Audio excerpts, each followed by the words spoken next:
what has gone on the last like 100 to 50 years that Yeah. has led us to obesity and metabolic dysfunction being the new normal. And I think a lot of people are starting to wake up to that.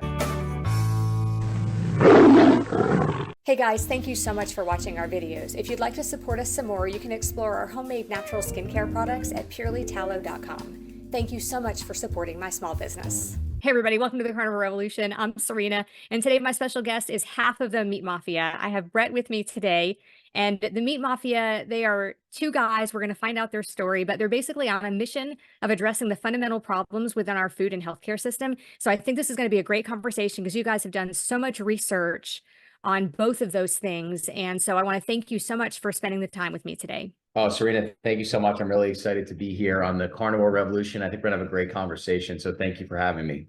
Yeah, absolutely. I think this will be good because we've both done research kind of in different areas, and the food industry and the pharmaceutical industry and the health industry drives me insane. And I know so many people out there, just your normal average Joe that's out there just kind of getting by with coffee for breakfast, fast food for lunch, and some sort of frozen dinner, let's say, has no idea the damage that they are doing to their body. So it's not always about carnivore or not. It doesn't have to be just about being carnivore, but I think that it has to be about being healthy. And so I want to start with your story and what made you decide that carnivore was the diet for you, and what made you start a podcast and a YouTube channel.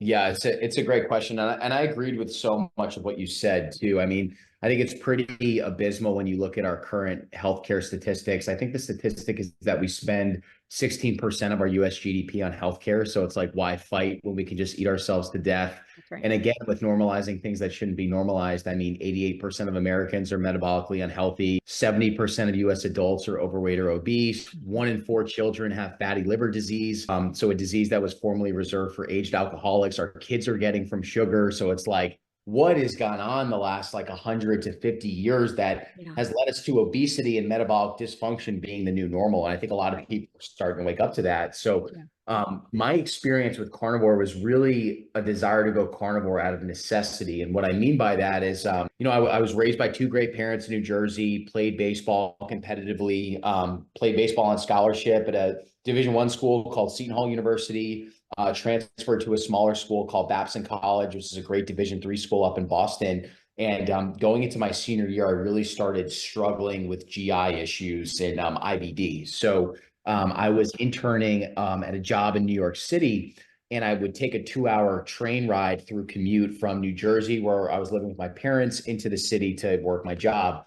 And what I was noticing is that 2-hour commute was getting more and more uncomfortable because I was getting an increased urgency to go to the bathroom. I was 21 years old. I just assumed that some of that stuff would go away on its own. And unfortunately, it didn't. So as the summer went on, more urgency to go to the bathroom, going to the bathroom more frequently, blood in the stool. And I just let this stuff progress. And that's a lot of times with, ulcerative colitis, Crohn's, IBD. It's a lot of young men in their 20s that get diagnosed. And I think partially because it's embarrassing to talk about, especially as young men. So my issue is that I should have gone to the doctor. I didn't. My symptoms progressed and got worse and worse. By the end of the summer, I was literally going to the bathroom 30 plus times a day. I lost over 30 pounds and I got rushed to the hospital, got a colonoscopy done, and got diagnosed with ulcerative colitis, which is an autoimmune disease that really attacks your large intestine and your colon. Essentially, your body just has so much built up inflammation that it basically is metastasizing in the form of these like bloody ulcers. And so you can't really process any of the food that you're eating. So you're going to the bathroom a bunch and you're just dropping weight like crazy. The problem with Western medicine is with a lot of these diseases, they're telling you that they're not diet and lifestyle related. They're just immediately getting you on drugs. So for me, I was immediately put on a really high dosage of steroids. I was on prednisone. I was on another drug called Lialda, and then they put me on an immunosuppressant biologic drug called Remicade that I would get administered via infusion. And that was really like the whopper of a drug. I would get an infusion every 6 to 8 weeks, like clockwork, and every infusion was $60,000 per infusion. So I was on that for 6 years. So I estimated that I cost the medical system, the healthcare system, $2.4 million. And that was just for me. So you think about the millions of people that have autoimmune diseases that are largely diet and lifestyle related, and you think about what they're probably costing the medical system, it's mind-boggling to think about that. And to be fair, I was so inflamed at that point that I probably needed some type of external medication, because I was so flared up at that point. I couldn't hold anything down. But so I start taking these drugs. I told I'm going to have to be on them for the rest of my life. And then everything changed for me in 2019. And the reason why I say that everything changed for me in 2019 is that that's when I first discovered the carnivore diet. So I was living in New York City. I was 24 years old, and I listened to Dr. Baker on Joe Rogan's podcast. He went on originally in 2017. I didn't listen to it until 2019. And he was talking about this concept of an all animal product diet. And the kicker being that people with autoimmune diseases like Crohn's, colitis, etc., were effectively curing these diseases and getting off of their drugs and medication by following this diet. And that was where all the bells and whistles went off for me, because I'm thinking to myself, I'm a 24-year-old guy. I want to be healthy. I think I fundamentally believe that food is medicine. So why would I not give this diet a shot if I could do what some of these other people are doing and not be dependent on a drug that costs 60 grand a year with all these other long-term side effects? Why would I not try that? So I literally tried the diet I told myself I was going to do it for a week. Loaded up on a ton of red meat, chicken thighs, eggs, bone broth, butter, tallow. I did have a little bit of coffee, so I wasn't 100% pure, but for me, I was, that was as clean as I could get. And I just did it and I felt amazing really quickly. That's one of the cool things about this diet is, some people, it takes them a while to see results, and other people within a few days, they already start to see tangible benefits. My stomach got drastically better. I felt like my life didn't revolve around having to go to the bathroom anymore, which is incredibly embarrassing and not a great way to live your life. Like, my stomach got better. I could feel the inflammation leaving my body. My skin got healthier. I had more energy to go to the gym. My quality of thought was better. I was performing better at my job. And I just decided to really go all in on that. And, flash forward 2 years, I'm the only patient in my GI's history that he ever got off of a biologic drug. He was able to take me off of it because my inflammation and my microinflammation was gone. So that long-winded story is essentially everything we're doing with the Meat Mafia was built off of my own personal health journey, my struggle, my experimentation, and my thesis that food truly is medicine. And unfortunately, most Americans are not taught this. We're taught to demonize animal products. We're taught to run towards cheap industrial foods. We're not taught to cook our meals. It's really this convenience and this industrialization that's really gotten us into this metabolic dysfunction that we're currently in. But there's this incredible solution that relies on eating real foods and animal products and sourcing from your local farmer and just keeping things really simple and fun. And that's really what inspired us to do what we're doing. And we're about 280 episodes deep into the show. And we kind of feel like we're investigative journalists, just talking to people like you that we get to learn from, that have amazing stories and amazing perspective. And we just want to put out really good information for people. Okay, so what did your doctor say? So does your doctor know that this is what you were doing and that this is how you healed it? Yeah, so I had a great GI. He used to work with my dad back in the day, and he was local to me, but just kind of a Western GI. And I would tell him that I was doing a carnivore and a low carbohydrate diet, and I said, "Hey, do you want to know like the specifics of what I'm doing?" And he was very friendly about it. He said, obviously what you're doing is working. You're doing great. Every time I see you, you're looking better. Like, keep doing what you're doing. So he wasn't discouraging me from it, because I think he could see the tangible benefits and the way that I looked, and also my lab work was continuing to get better and better. But at the same time, he didn't have this like innate curiosity to learn more about it. Like, my thought process was, well, you have a patient that's doing incredibly well and got off these drugs that seemingly no one gets off of. Wouldn't you want to see if this stuff is replicatable? But the issue, as you know, with Western medicine is, so like, my story is just bucketed as being purely anecdotal, when I view it as like, I've been running towards foods that we've been eating for 2.5 million years that are incredibly bioavailable. They're incredibly nutrient dense. And that's really what's going to help get your stomach into an ideal state. Yeah. And the doctors are like, no, I don't want to hear it. It's not in my textbook. It wasn't in my textbook when I graduated 30 years ago. I don't want to hear it. Exactly. And that's why I would just think like, there have to be some like a GI that latches onto like a carnivore, paleo, like real foods approach. They're going to be the most successful GI ever, because like, you're actually grasping at the things that will help your patients cure their stomachs, and your brand will spread like wildfire, and so many people will want to work with you. Yeah. But at the same time, their commissions go down from the pharmaceutical companies. Yeah. Their commissions go down from pharmaceutical companies, but my theory is that because what's funny is the biggest DM that I get are people that are desperate to heal their stomachs, Yeah. that have heard some of my old podcasts that have Crohn's, colitis, IBS, autoimmune, etc. If you were a GI that was actually treating these things through diet, I think that you would have so many new patients that even though your life cycle with them will be quicker because you're healing them and your commissions from these insurance companies would go down, I think your influx of new business would be so big that it would offset anything you would get from an insurance company. So that's pure conjecture, but that's just my theory based on so many people that struggle with gut issues. Yeah, I agree with that for sure. And when you were talking earlier, you mentioned the Joe Rogan podcast with Sean Baker. And that was one of my first experiences too. The very day I decided I was doing this, after I decided, not before. That's the interesting thing about me is I made the decision first, not knowing what I was making the decision for. I just knew I had to give up the carbohydrates and the sugar. And I had this weird post-sickness that shall not be named issue where things tasted and smelled rotten. It lasted for several years. But there were only a couple of things I could eat, one of which was sugar, very sweet things, baked goods. And the other one was a fresh hamburger and a fresh New York strip. And so I made the choice to give up, the other things, and then found the Sean Baker podcast, but with Joe Rogan. But I think like 95% of people that come to the carnivore way of eating come from that podcast. Don't you think? 100%. I always think about this, like this unbelievable platform that Joe gives to so many people. And he's so innately curious that he's willing because at the time in 2017, carnivore was the craziest thing you've ever heard of. You're like, this wacky doctor's only going to eat meat. But Joe is such an amazing, curious guy. He's like the true definition of what a journalist should be. And he's like, well, if I can learn something from him, I'm going to have him on the podcast. Right. And I mean, I don't even know if I would be standing here, honestly, if I didn't listen, or at a minimum, I would still be dependent on these drugs and meds. Right. And then you think about all the people that have followed the Mafia brand that have also gotten their stomachs healthy and have gotten off drugs and medication. And then people like you and the amazing show and brand that you've built, it's like, we're talking millions and millions of people that have had the ability to change their lives through this diet because Joe gave them the right platform. So that's why conversations like this are so important. Yeah, I agree. And that's why we're both here, is to share our story and to try to just if we hit like 2 more people with this video than either one of us hit with the last video, then that's great. And speaking of Joe Rogan, what did it feel like to get a shout out on Joe Rogan?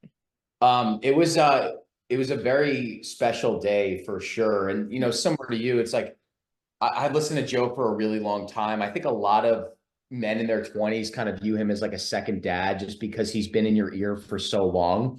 I think I started listening to him when I was a sophomore in college, which was probably 2014, 2015. And Adam Curry was actually the gentleman that mentioned us, who they call him the Podfather because he created the first podcast literally with Steve Jobs. And Adam's kind of had his own amazing transformation. Him and his wife have really gotten into regenerative agriculture and eating a meat-based diet. He feels fantastic. And so I met him at a conference and he heard my healing story and we had him on the podcast. And so after we had him on the podcast, we got dinner with him and he mentioned in passing that he was going on Joe's show the next day. So there's obviously part of you in the back of your mind that's like, oh, I wonder if he would bring me up or mention me, which is what everyone thinks. I would never say anything to him. And then the next day we just started getting pings and messages from a bunch of people that had heard it. So it was cool, right? It's, when you're doing something new and entrepreneurial, it's very tough, which makes it worth it. And then you get wins like that along the way that kind of justify why you made that plunge to begin with. So it was very cool. Yeah. So with your sickness, you felt like you had gone down every road. You felt like this was the last thing, right? Like, what's it going to hurt? I might as well try it. I've tried everything else. So a little bit of a story. So I have a friend who is very inflamed, like literally face twice the size their face used to be when they were younger. He's 60 years old and had, I guess some people call it like a mini heart attack about 8 or 10 years ago. Of course, they put him on the DASH diet. So he's eating almost no fat, right? In my opinion, getting more and more inflamed. I don't see him much, but when I see pictures, it's like, I'm shocked by it. Like I almost don't recognize him. And that's really sad, right? Because he's doing all this stuff that his doctor told him. So I was texting back and forth with them about 1.5 years ago, just explaining what I'm doing and how amazing I feel. And I recommended Dr. Chafee, and I was like, you should go listen to this doctor. I recommended Dr. Baker and Dr. Berry. And So I was trying to kind of ease my way into this conversation because I know how sick he is and I know how hard he's trying. He's eating like fish every day, just a little bit of olive oil, the DASH diet's pretty strict. He doesn't salt anything, and he's getting more and more inflamed. And Yeah. so I mentioned this, like, hey, this is what I'm doing. I feel really amazing. It would be worth a shot. And he said, I am already doing everything my doctors are telling me to do, and I'm still so unhealthy. Why would I try something you read about on the internet? And Yeah. so I wanted to talk about that. Like, what do you say to somebody who feels that way about it? Like, we are nobodies, right? I mean, to people. Now, you and I have done thousands of hours of research, since we started this way of eating, since we decided uh, that this was maybe going to help us. And out of desperation, we decided to try it. And so, what do you say to somebody who has that kind of reaction? Like, why would I try something you found on the internet when my doctors are over here telling me this is how I should eat and I'm already so sick? Like, why would I try something different than what my doctors are telling me? Well, I would just say, if you're so smart, why are you so inflamed? Mhm. That's a lot of what I think about. I'm not saying that this guy has any hubris or anything like that. I just think Yeah. very practically, like, you've been doing this diet for a long period of time and you don't feel as good as you could possibly feel. So why would that stop you from having an open mind and maybe trying something that could help you? And that's part of the issue, right? Is I think there is this fear, especially in Western medicine, around having this ownership mentality of like, I am the CEO of my health. I think it's very much like, doctor tells me what to do, I follow it to a T. They give me these prescriptions, they tell me to do these things. I'm not going to deviate from it at all. We listen very diligently, Right. and then we don't stray outside of their prescriptions for us. Well, maybe there is an alternative path as well. I mean, to your friend, if I continue to listen to my doctor and not playing around with my diet or lifestyle, I would still be dependent on drugs and going to the bathroom multiple times a day and kind of feeling like a shell or a hollow version of who I was. So my thought process is like, if you've been doing this diet for a long time and it's not working and you don't feel great,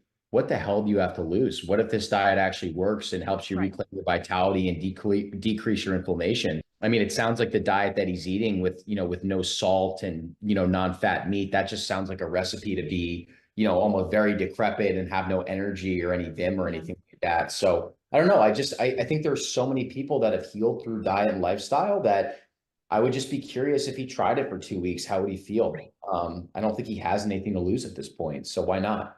And 2 weeks isn't going to kill you. Like, how many times have, just the public in general, so whoever's watching this, but this particular individual also, how many times have you tried a new diet having done no research on it, right? How many times have you eaten, a box of cereal not knowing what's really in it? Like, how many times have you done things and eaten things that you really don't even think about? Because some people that are going to criticize you and I on this video today are the same people that are getting the Shamrock Shake at McDonald's right now, 100%. And right? then demonizing meat, right? Right, right, and demonizing meat while they're sitting in the Dunkin' Donuts drive-through on their way to work, getting one of those, iced lattes that has 156 grams of sugar in it, like half of the cup is sugar. So they'll do that without any research at all and think they're fine, but we're eating too much meat for our kidneys, Exactly. right? Exactly. Yeah, exactly. When you have a great, when your waistline is small, you have great resting blood sugar, your lipid panels are great. You have amazing energy to play with you're literally lifting weights with your daughters. Like, how many other moms are doing what you're doing too? And it's like, oh, and you're going to judge me for the amount of eat I'm eating. So I'm not trying to sound Right. defensive or spiteful. It's just like, I Mhm. think you have to be a little bit extreme with this stuff because our health is so backwards as a country. And it makes me frustrated because so many people that have tried this diet feel amazing. I don't know of another diet where people are getting off of drugs and meds that they've been on for their entire lives and reversing some of these symptoms that are supposed to be irreversible. One of our first guests was this Dr. Brian Lenskis, who's an endocrinologist out of San Diego. He was treating type 2 diabetics with insulin for decades. He never got a single patient off insulin. He starts implementing low carbohydrate carnivore diet, and within the first 2 years, he gotten dozens and dozens of patients off insulin. So like, we're talking about the ability to reclaim your life and your vitality through the foods that you're eating. So it's just, I don't know, it's so important. And I think it takes that like intentional, almost overly harsh tone sometimes, because it is the food that you choose to put in your body is so important. And I'm tired of seeing people that are on this medical merry-go-round and don't feel great and kind of like let their entire life slip by when there's this amazing alternative future that's possible just by taking control of the right foods that you put into your mouth. Yeah.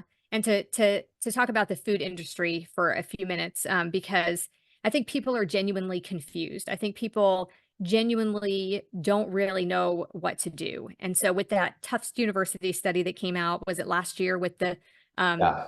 Honey Nut Cheerios? Is it Honey Nut Cheerios or Fruit Loops that's healthier than steak and I eggs? think it was Lucky Oh, Charms. Lucky Charms. You're right. Lucky Yeah, Charms. Lucky Same Charms. thing. Yeah, it's all the same crap. Yeah. It's all the same thing. So I think that just confuses people even more, and they don't know the background of the study. They don't know who the study was funded by, because that is a huge issue. What is it? 80% of the time, a study has a favorable outcome to the company that funded it. So Yeah. yeah, so you have to be skeptical of these things.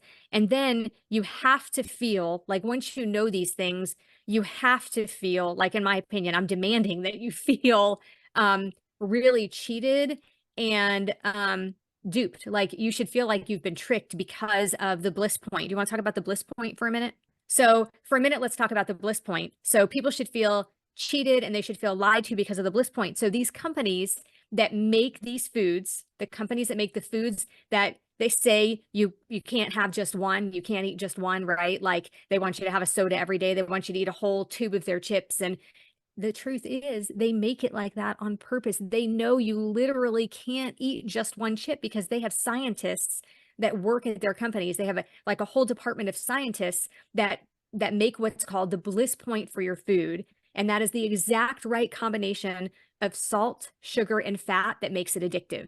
For the general public who doesn't know that, that is a big deal. Now, it doesn't mean that it's not your fault that you're overweight and unhealthy. It doesn't mean that it's not your fault. It still is your fault, because you're still making the choice.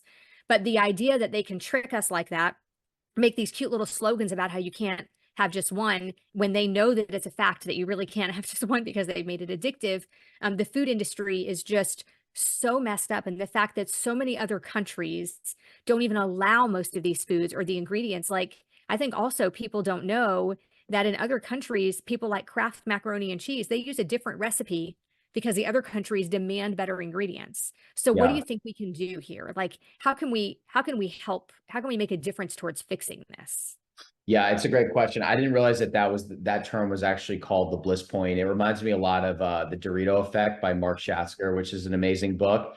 And he's talking exactly about what you're saying, of how these food scientists, they're literally concocting the correct ratio of like salt, sugar, and fat that would never be occurring naturally in nature. That makes the perfect sensation of your mouth, of like sweetness with saltiness, with crunch, with umami, where it's like you could know Doritos are terrible for you. You're Yep. putting your hand in that bag, you're eating the entire thing, yet you're still starving afterwards because your body doesn't have any of the nutrients that it Yeah. needs. And Kraft is so interesting because in the US, they can't even call that cheese, right? They call it a Kraft single because if 51%, I think 51% of it's like a cheese-like substance. It's not actually cheese. So you have to legally call it a single, which is fascinating. And there's parents that are giving that to their children thinking that it's real cheese.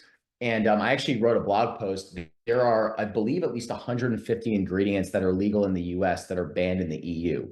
So our stance on just food quality and our understanding of what real food actually is really decades and decades behind a lot of these other countries. But it really just comes down to education, right? I mean, I just try and keep things super simple. Like, if you can shop from a regenerative farmer, that's amazing. But if your starting point is just shopping at the outer aisle of the grocery store at like a Walmart, you're still going to be better off than 99% of the population. So like we just did an episode about this yesterday.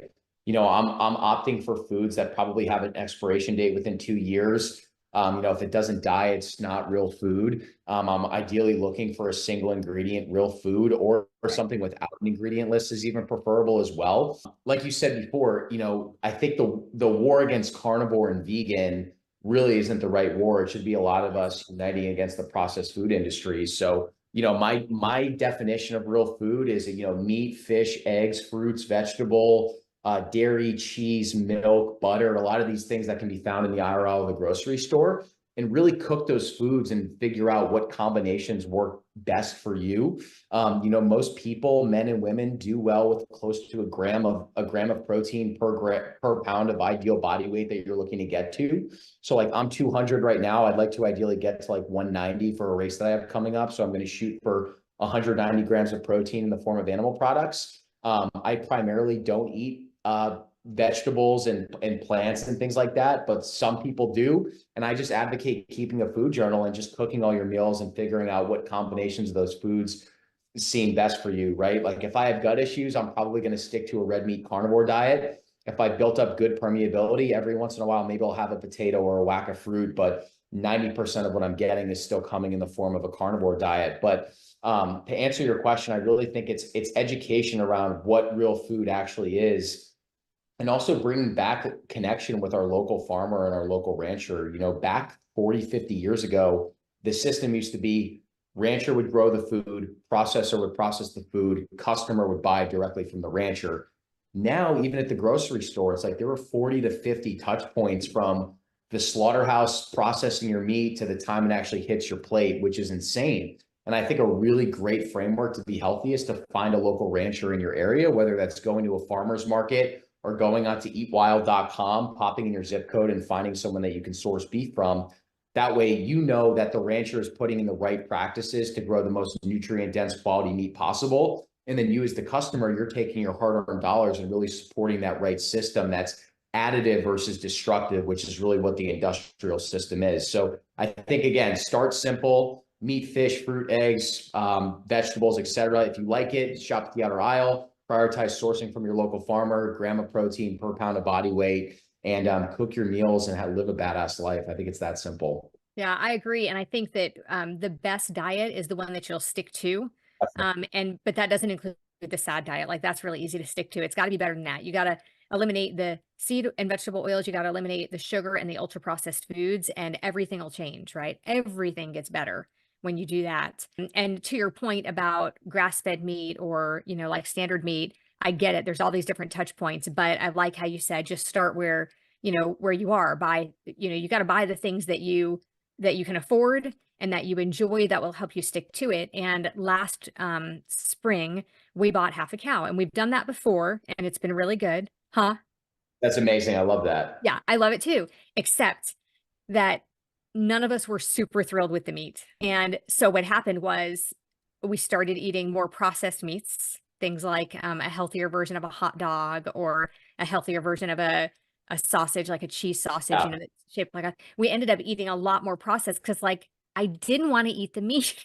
I didn't want to eat the beef. And I was determined to not buy beef because I had just bought, $1,200 worth of beef. And so we weren't thrilled with it. And so I think that I do agree that you should find a local farm to get the meat from, buy in small batches first before you make the plunge like that and do what we did. And like I said, we had done this in the past and it was fine, but I don't know if it's that being on carnivore, I want the meat to be fattier than that. So the meat just wasn't as enjoyable. So we basically quit eating ground beef because I wouldn't buy it.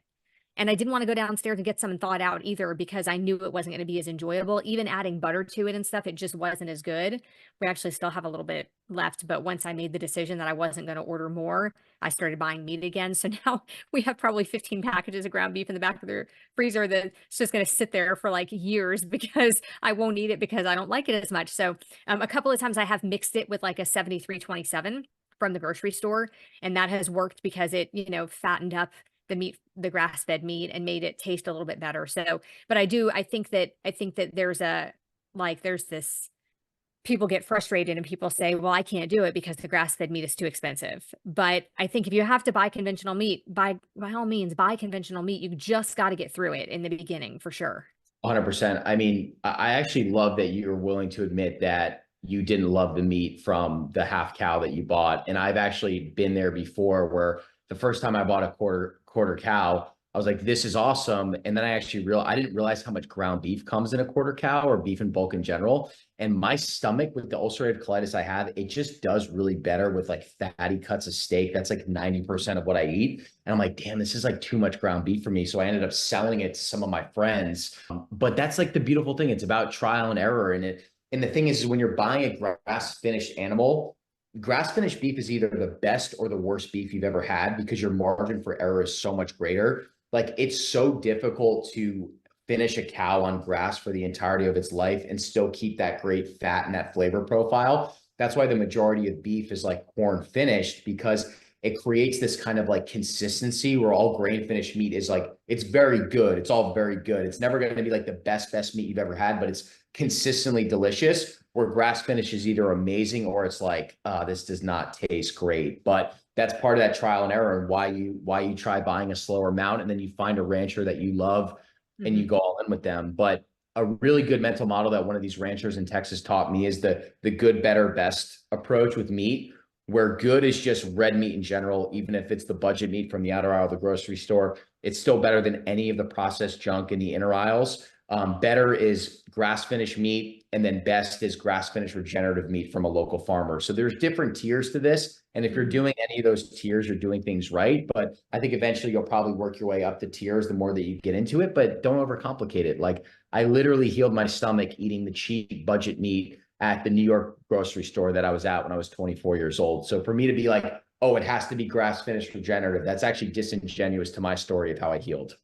Yeah, and I've heard Dr. Chafee say, you've probably heard him say this too, that the difference between grass-fed and conventional meat is like having the silver or the gold. Medaling in the Olympics, you're I still like up on the that. podium. You're Yeah, still up on the podium. I like Right? that. Yeah, I mean, I think that that makes perfect sense, and then it makes you feel better about only being able to afford or only really enjoying the meat from the grocery store. I mean, obviously, it would be better if your, conventional meat even came from a local farmer.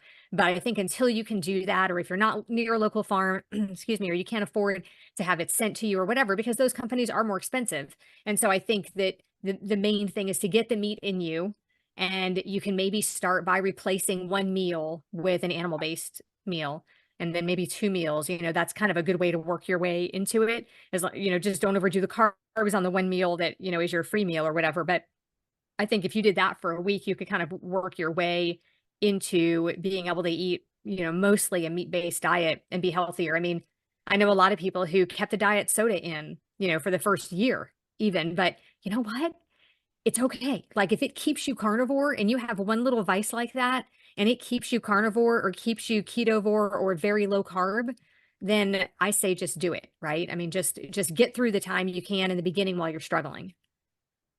I agree. I think everyone has like their little vice and their dirty little secret. I don't think anyone is viceless, maybe besides like a Dr. Chafee or Sean, because those guys seem like they're cyborgs for whatever reason, which is why we love them. But when my first year carnivore, and I still do this, like I love Zevia, like I love the taste of sweetness. And if I'm going to drink something, I'm going to drink something that's 0 calorie, that's going to be sweet with a stevia leaf.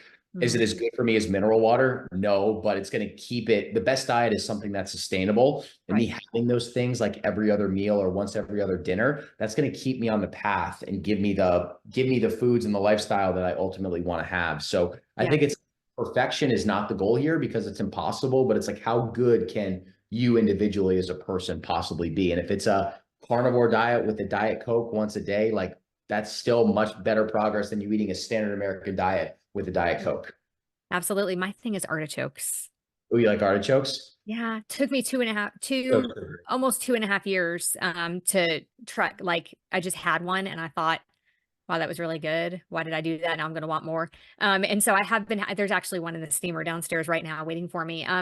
It's just, it takes me back. I had a horrible, horrible childhood, alcoholic, drug addict parents. But one thing my mom gave me was this love for an artichoke most people think artichokes only come in dip, right? But the fresh artichokes at the grocery store, you steam those and you pull off the leaves and dip the end in butter and then just like scrape your teeth on it to get what we call the meat of the artichoke off.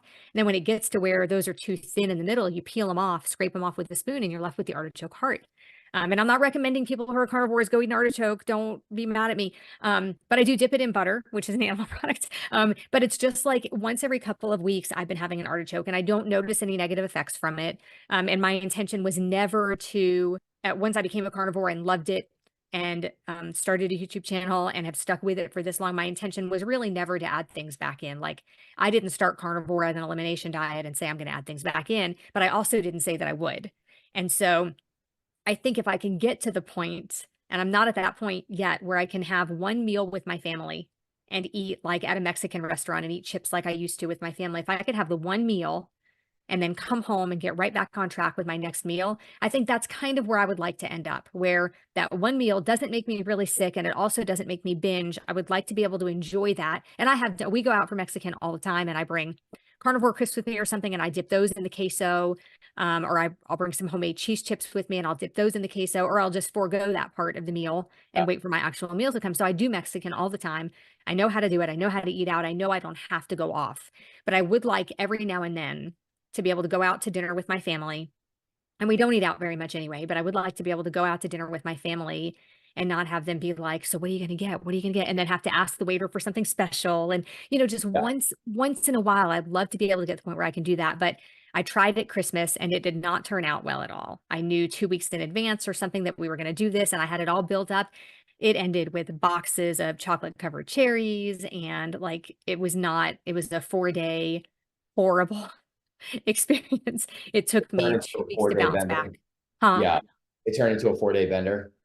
Yeah, it was horrible. And the way I felt was the worst part. I felt like my face was swollen again. I felt like I was inflamed and I knew it. And that's no way to spend Christmas. I advocate for people to go into the holidays feeling really good and sticking with your plan so you can feel good. And then I was just sad. Christmas Eve, Christmas Day, and for 2 days afterwards, I just had such a hard time getting back on track. And so you do have to know yourself and know if you're an abstainer or a moderator. And so an abstainer has to abstain from all things that aren't within their box. Like I feel like I'm really good at compartmentalizing things. So this is my compartment, is the carnivore diet. And so that, I'm an abstainer. I can't have just one. I have to go all out. But people are moderators and they can just have one. I've never eaten one Oreo or one cupcake or anything like that. That's just not who I am. So what about you? Have you ever had an issue with that? And do you have any trouble now that you're, a carnivore? Do you have any trouble sticking with that and not like, going off the rails or anything? Yeah, it's such a good question. It's so difficult. Harry and I just did an episode about your emotional relationship to food. And I think what you just said summarizes how I feel, is you really just have to understand where you are. And I do think that a lot of people create these bizarre mental constructs around carnivore where it's like, oh, if I have some chips and queso with my family, or if I have artichokes, I'm not carnivore. Like, it's almost like Mm-hmm. we're sticking to these rules of carnivore versus focusing Mm-hmm. on the fact that you're 99% meat based. But I Right. think you make a great point of like, it's not necessarily like the artichokes or the chips themselves. It's the fact that like, when I'm having this meal, I can't just eat this one meal. It leads to 3 to 5+ days of me eating like that, right? And one person would argue like, oh, well, why can't you just have that one meal and bounce right back? Well, Right. it's not that simple, because we all have different emotional wirings and pairings Mm-hmm. around food themselves. And I fall into a similar camp to you, where if I let myself slip, I will Mm-hmm. not just be eating 5 Doritos. I will eat the entire bag, which will lead to me Right. having a slice of pizza, which will then Yep. lead to me having an ice cream Yeah. sandwich, and the show goes on from there. So Yeah. I do try to abstain. I will tell you that there are certain things where I do try and bake it in and just minimize the damage. So I think a good Mm-hmm. example of that is I'm from New Jersey. So there's great pizza there, and I love to get pizza with my parents and my girlfriend and my sister and things like that. And I just try and justify that if I can cut it off afterwards, that's one meal out of the dozens of meals I'm going to eat that week. And I'm going to be with my family and the people that I love. So it's arguably, it could be a good experience for my soul and mentally and things like that. But I agree with you. I think you really just have to understand what your relationship with food is like, and don't be worried about being extreme, especially if you have that overindulgent personality where Mm-hmm. you are going to have friends and family that are going to be like, oh, come on, can't you just have a couple chips? Mm-hmm. But I think it's so important to be rewired, to focus on your goals. What is the purpose of food? That's what Chafee talks about. Mm-hmm. Food really is energy more than it is mouth pleasure and any of these Yep. other things. Like, it's sustenance to give you the energy to live the best life possible. And Mm-hmm. once you tap into your relationship with food and focus on those right principles, I mean, you can absolutely transform. So I feel very similarly to you. That's interesting. I would not have pegged you as an abstainer. I wouldn't have pegged you as somebody that would start with 5 Doritos and eat the whole bag.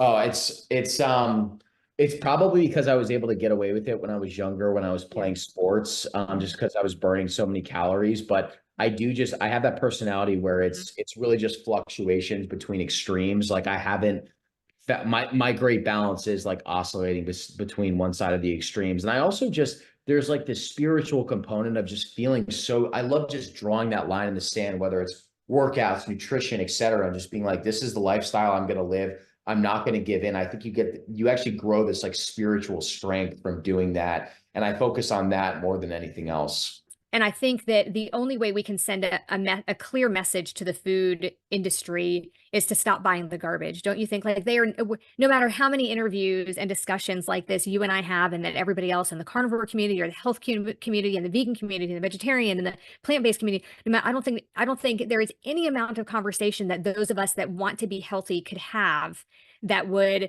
make the government and the food companies decide they're not going to make this garbage anymore. So do you agree? Like, the only thing we can do is we can talk people into it, and then people have to stop buying it.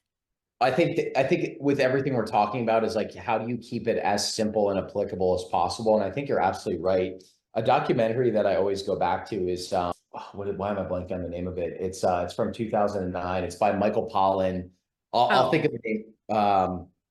It's not What the Health, but I'll think of it. It'll pop in my head probably towards the end of the interview. But with the call to action is basically like, when you're in the grocery store, if you don't tell the grocery store what you want, they don't know that you actually want it. And so there's 47,000 products in the average grocery store. They're controlled by literally 10 publicly traded companies that are optimizing for shareholder profit. So if you don't buy their shitty products, they will not be able to make money as an organization, which means that they will then have to pivot. That's why you're starting to see things like regenerative eggs and grass-finished beef in grocery stores when you never saw these things a decade ago, because customers are demanding them, and businesses, being a business for profit, are responding to that customer demand. So Food Inc. That's it, 2009. And it's still such a relevant documentary, but that's why you see pasture-raised eggs and grass-finished beef at the grocery store, because customers have demanded those things. Companies want to make money, therefore they're carrying those products in the grocery store. So if you continue to demand those things and buy real food and stop buying the crap, businesses are going to have no choice in a capitalist society but to adjust. Otherwise, they're going to go out of business. So everyone's like, oh, I feel like I have no locus of control. You have locus of control by starting with your small sphere and then building outwards from there. And I guarantee you, if you follow this diet and this lifestyle, you're going to be radiating energy. You're going to be a different person. People around you are going to be like, what is up with that guy? He's just like radiating energy. I want to do what he's doing. And then that's how you kind of start this grassroots movement. It starts with like a small group of seemingly crazy people that believe that they can change the food system, because I think we can. Yeah. And bad things start like that too. Unfortunately, bad things start the same way. Yeah. So let's talk about healthcare for a minute. And I should have asked you this off camera first. Have you seen the documentary called Dope Sick? I've heard of it, but I've never seen it. So Dope Sick is a documentary. Do not watch it with children. If you have children, do not watch it if you are sensitive to the things that people do to be able to make money to afford drugs, and the things that people like, what it looks like when people are actually using drugs, because there was a lot of explicit stuff in this. And there were times in it where I was crying. There were times I was yelling at the television. I was like up out of my seat, fighting mad watching this. Dope Sick is a documentary about the opioid epidemic that actually we didn't know until we were watching it actually happened right where we live in the late 1990s and early 2000s. And the courthouse that they portray in the movie is actually like, we can almost see it from our house. And we were younger though, that was years ago, 24 years ago. We didn't realize this was going on. We weren't into the news, and stuff. As we get older, we tend to watch the news more, but it happened here where we live in Southwest Virginia. And it's very, very hard to watch, to see how the pharmaceutical companies do what they do, how their reps and everybody has seen this. You're sitting in the waiting room of your office, and some guy with a polo with a drug name on it comes in with a briefcase with a bunch of food and takes it into the back, at the doctor's office, and he's providing lunch for the doctor and all of the people in the office. And that is the pharmaceutical company's way of buying prescriptions from the doctors. The movie is really, it's not actually a documentary. It's based on a true story, and many of the facts are true. Michael Keaton is in it. So it's not really a documentary. It's more like a mini series. Michael Keaton is the star. And it was very hard to watch, because you see these people getting hooked on this drug, and you watch the doctors still talking it up because it has been approved. They got around the rules for the FDA, and it didn't have to be a black label painkiller. It didn't have to be a black label opioid. because it had like a time release feature on it, which people very quickly learned how to undo that. You just suck it off and then it's not time release anymore and you can get the effects of it. And people started shooting up with it. There were actually towns near here where they had to close down the schools because there weren't enough children to keep the schools open. It was so bad. Thousands and thousands of people died. And the pharmaceutical companies got in trouble. Of course, they got a slap on the wrist multiple times, but the FDA kept letting them do it. Like they had all these complaints and there were like direct links. They could directly link this parent to these children that she gave up for adoption or, you know, left them after she started taking this drug. Like there were direct links to all of these, and the DA in this area he was determined to shut this down, but he kept getting shut down time, and it took years for this to happen. And the pharmaceutical company basically got a slap on the wrist as far as money goes, according to what they have made in years. And they had these meetings for the pharmaceutical reps where they would talk about how much they sold this month, and they would cheer and throw big parties. And then they would take the doctors on all expense paid trips to Aruba, you know, and stuff like that.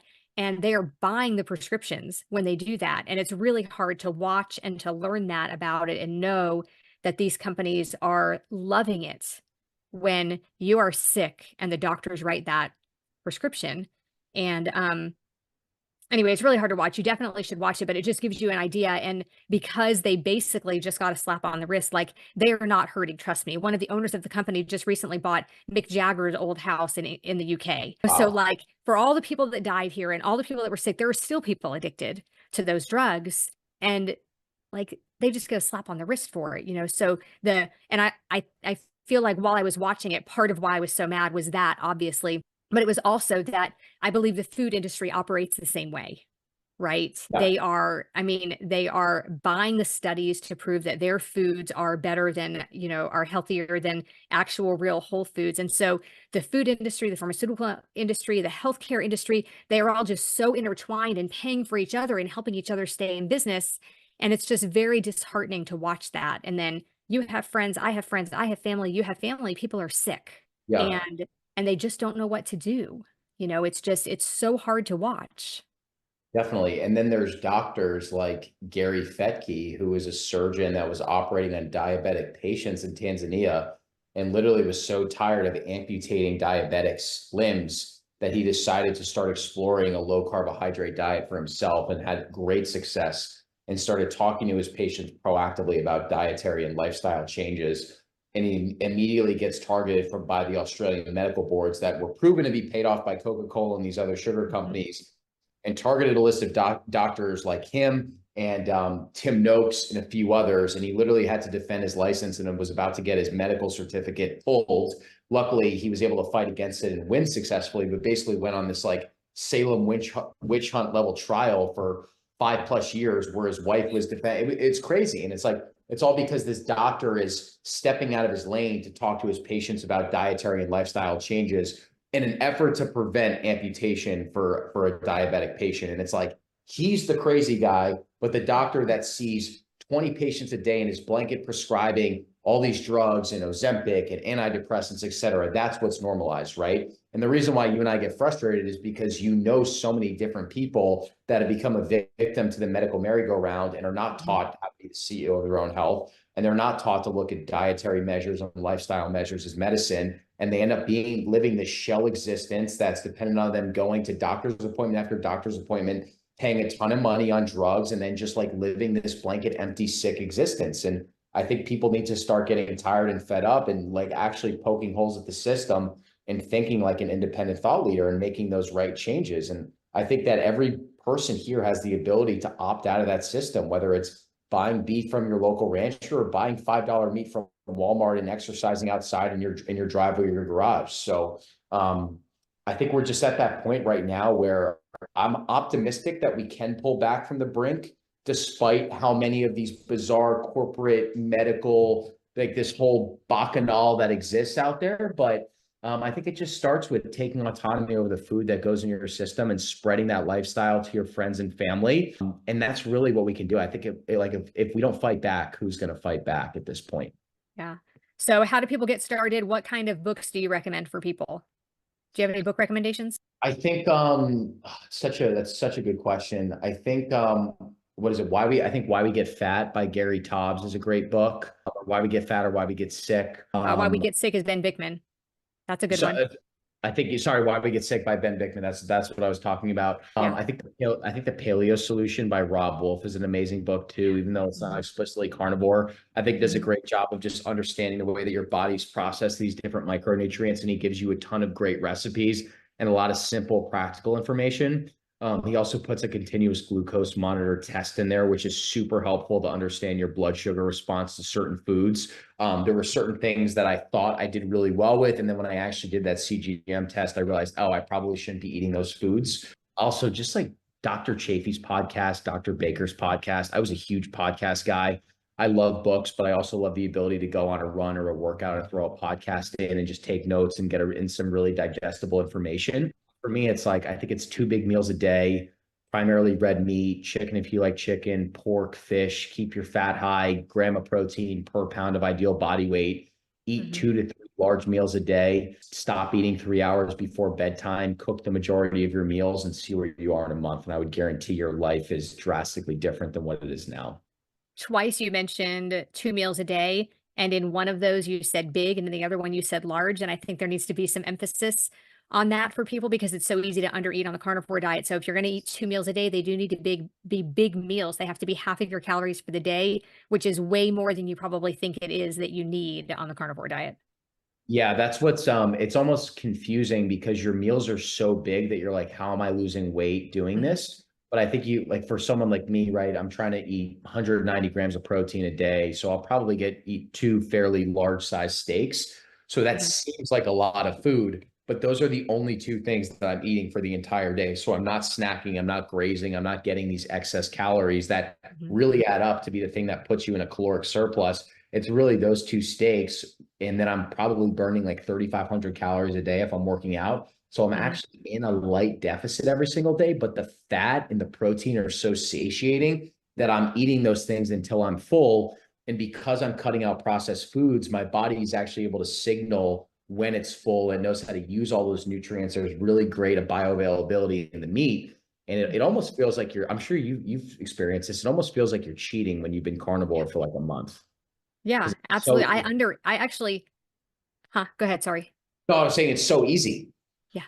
Yeah, it's so easy. And I actually underate in the beginning and gained 18 pounds Are by you not serious? eating enough. Yeah. Wow. And fasting too much. Like as soon as I raised my calories up, I leveled out for a while and then I was able to reduce them just a little bit and start losing weight. So it's important to remember that because it's a carnivore diet or an extremely low carb diet, you actually can eat more calories because it takes your body more energy to burn the food that you're eating. So because of thermogenesis, you can actually eat a little bit more. So I just want to emphasize that because you use the word big and large for your meals. And I think it's important that people know that you do mean that, that your meals are big. They have to be. Yes, absolutely. I totally agree. Yeah. All right, Brett, this was great. Thank you so much for joining me. Where can people find you? Yeah, no, appreciate it. This is such a great conversation. So Twitter is actually where we put out most of our information. So my Twitter handle is Meat Mafia Brett. Podcast is the Meat Mafia Podcast. So Spotify, Apple Podcasts, YouTube as well. I do have a supplement company called Noble Origins, which is actually a beef-based protein powder. So the protein is coming from the muscle tissue of the cow, 95 calories, 25 grams of protein. It's sweetened with stevia as well. So there's no sugar in it. So nobleorigins.com. And yeah, those are the main places to check us out. Awesome. Thank you so much. And thanks for joining me. I really appreciate it. Thank you. Appreciate you having me. This is great. Awesome. We'll see you next time here on the Carnivore Revolution.